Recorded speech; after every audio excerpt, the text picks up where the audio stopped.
नमस्कार, मी शुभांगी. स्वागत आहे तुमचं मराठा दरबार या माझ्या यूट्यूब चॅनलवर. मराठवाड्यात पेरूला जांब म्हणतात आणि याच जांबापासून आज मी तुम्हाला भाजी करून दाखवणार आहे. तसं तर रेसिपी अगदी सोपी आहे, तेव्हा व्हिडिओ शेवटपर्यंत बघत राहा.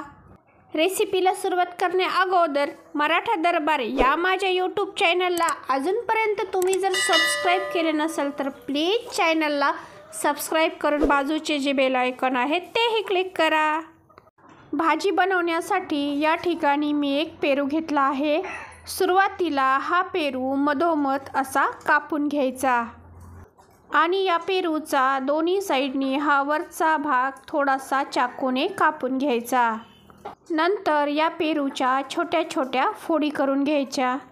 फोडी करून घेतल्यानंतर हे बघा, या पेरूमधील ह्या ज्या बिया आहेत ना, या बियांचा पूर्ण भाग हा काढून टाकायचा. बियांचा पूर्ण भाग काढून टाकल्यानंतर हा जो खालचा भाग आहे ना, या भागांच्या छोट्या छोट्या आकारात अशा फोडी करून घ्यायच्या. भाजीसाठी पेरू हा खूप जास्त पिकलेलाही नसावा आणि खूप कच्चाही नसावा. भाजीसाठी जवळपास मी 3 पेरू चिरून घेतले आहेत. हे बघा, यातील बी काढून या फोडी तयार करून घेतल्या आहेत. भाजी करण्यासाठी मी गॅसवर एक कढई तापत ठेवली आहे. आता या कढईमध्ये एक पळी तेल टाकून घेऊयात. तेल तापलं की यामध्ये अर्धा चमचा हळद टाकून घ्यायची. हळद तेलामध्ये छान तळली की यामध्ये अर्धा चमचा मोहरी टाकून घ्यायची. मोहरी छान अशी तडतडली की अर्धा चमचा जिरे टाकून घ्यायचे आणि 8 ते 10 कढीपत्त्यांची पाने.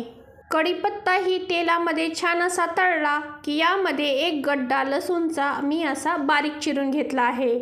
हा लसूण तेलामध्ये मस्त असा तांबूस रंग येईपर्यंत तळून घ्यायचा. हे बघा, तुम्ही बघू शकता, मस्त अशा तांबूस रंगावर हा लसूण तळून झालाय. आता या तेलामध्ये 1 चमचा लाल तिखट टाकून घ्यायचं आणि 2 चमचे कांदा लसूण मसाला. तुम्ही तुमच्या घरात जो अवेलेबल असेल तो मसाला वापरला तरी चालेल. लाल तिखट आणि मसाला तेलामध्ये अर्धा मिनिट तळल्यानंतर यामध्ये चिरून घेतलेल्या पेरूच्या फोडी टाकून घ्यायच्या. या फोडी अजिबात धुवायच्या नाही. पेरू हा चिरण्या अगोदरच धुवून घ्यायचा. यामध्ये आता 1 चमचा साखर आणि चवीनुसार मीठ टाकून घ्यायचं. गॅसची फ्लेम मीडियम ठेवून अधनंमधनं हलवत ही भाजी शिजू द्यायची. ही भाजी शिजण्यासाठी जास्त वेळ लागत नाही. एक 5 ते 7 मिनिटात ही भाजी शिजून तयार होते. शिजली की नाही हे बघण्यासाठी यातील एक फोड घेऊन दाबून बघूयात.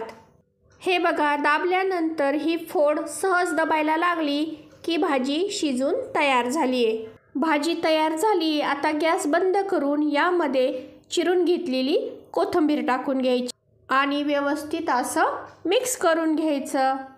तयार झालेली भाजी मी या भांड्यामध्ये काढून घेतेय.